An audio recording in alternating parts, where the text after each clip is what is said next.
Halo teman-teman properti investor atau juga teman-teman pemilik properti, kembali berjumpa dengan saya Willy Steven di channel Deal with Willy. Ya, pada belakangan ini ya kita sering dengar di sosial media dan lainnya ya tentang Indonesia gelap. Wah, gelap langsung nih ya. Nah, itu sebenarnya apa sih yang terjadi ya? Kenapa begitu mengkhawatirkan, begitu mengerikan terkesannya seperti itu ya? Ya, jadi Indonesia gelap ini memang muncul dalam waktu mungkin sekitar 2 minggu sampai 1 bulan terakhir ya.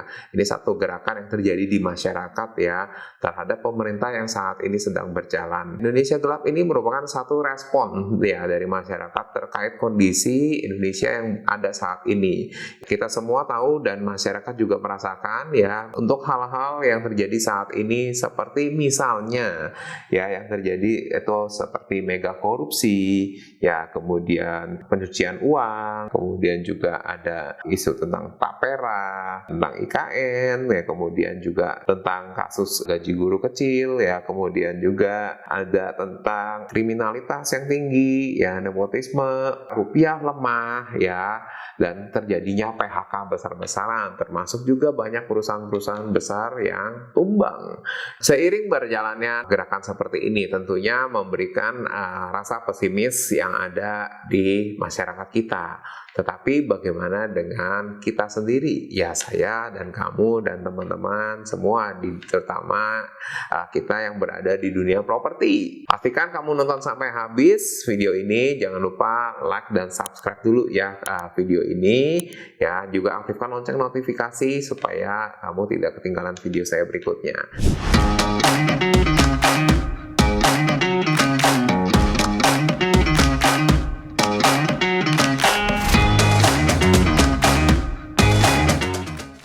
Ya, balik tentang Indonesia gelap.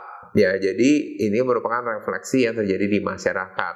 Kemudian apa yang harus kita lakukan? Ya, saya mengutip satu quotes dari Anthony Robbins ya, yang bunyinya adalah if you fail to plan, ya you plan to fail. Yang artinya kalau kamu gagal merencanakan sesuatu berarti kamu sudah berencana untuk gagal. Ya, jadi untuk itulah ya ketika kita sudah tahu pada kondisi yang kurang baik ini, yang tidak ideal ini, ya kita memang harus punya rencana sesuatu. Apa yang harus kita lakukan? Jangan diam saja. Tentunya kita harus mengupayakan apa nih yang harus kita kerjakan supaya kita bisa lebih baik atau kita minimal bisa keluar dari masalah lebih dulu. Ya. Nah, saya akan sharing pengalaman saya berkaca dari pengalaman saya di dunia properti.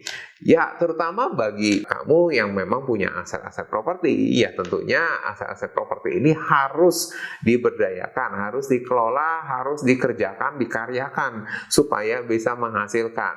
Ya, terutama misalnya buat kamu yang punya rumah tidak terpakai, ya seperti itu. Nah, itu tentunya aset-aset properti yang harus diberdayakan. Misalnya bisa saja untuk disewakan atau bisa juga dibangun menjadi rumah kos dengan jumlah yang cukup banyak sehingga kamu bisa mendapatkan penghasilan. Ya, selain itu contohnya ada juga bagi kamu yang punya apartemen tapi tidak terpakai. Saat ini ya tentunya kalau punya apartemen yang tidak terpakai, bukan hanya tidak dapat penghasilan, tentunya kamu malah boncos karena kamu harus bayar bulanannya ya, pemeliharaan bulanan. Ya, kemudian selain itu juga ya tentunya buat kamu yang sudah memiliki aset ya, aset properti seperti rumah kos yang sudah berjalan ya tentunya harus bisa dimaksimalkan lagi.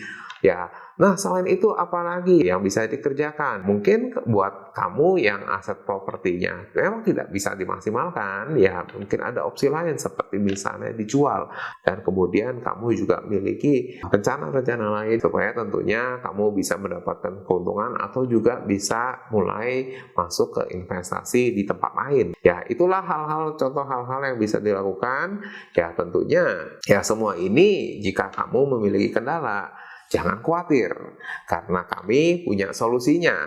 Ya baik Pak Willy, ya saya tahu dari yang Pak Willy sampaikan barusan, ya tentu aja itu jadi peluang properti. Tapi bagaimana dengan saya? Apakah saya bisa melakukan hal yang sama?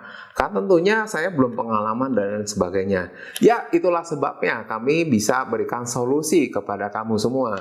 Ya baik bagi kamu yang sudah punya aset maupun juga yang belum punya aset properti. Ya kita sudah menjadi satu paket solusi. Seperti apa? Ya tentunya kita bisa memberikan ya autopilot ya untuk manajemen asetnya, sehingga buat kamu yang sudah punya aset properti, kamu bisa mendapatkan aset itu bekerja secara autopilot. Kamu sudah bebas repot ya, dan tentunya asetnya yang bekerja untuk kamu. Tapi buat kamu yang juga yang belum punya aset ya, tentunya kita bisa memberikan solusi berupa autopilot developer. Jadi kami bisa juga menghitungkan ya kelayakan ya, studi kelayakan ya, atau kita kenal dengan feasibility study ya, untuk project yang akan kamu jalankan.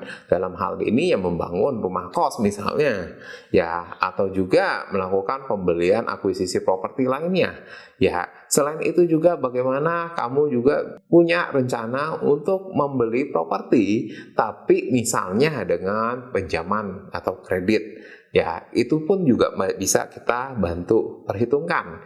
Jadi dalam hal ini kita sudah memberikan solusi dari hulu sampai ke hilir ya, sehingga kamu sudah tidak perlu bingung lagi ya, kamu tidak perlu khawatir lagi ya tentang Indonesia gelap ya, karena dengan solusi yang ini kamu bisa menjadi terang ya, kamu bisa menjadi cahaya ya buat kamu sendiri tentunya, dan juga orang-orang yang ada di sekitar kamu. Jadi jangan tunda lagi ya, buat kamu yang punya permasalahan properti ya, jangan jadi gelap seperti Indonesia gelap, tapi jadilah terang ya, dan kita ciptakan Indonesia terang. Oke, sekian dulu sharing saya pada kesempatan kali ini. Kita ketemu di video saya selanjutnya. Terima kasih dan bye-bye.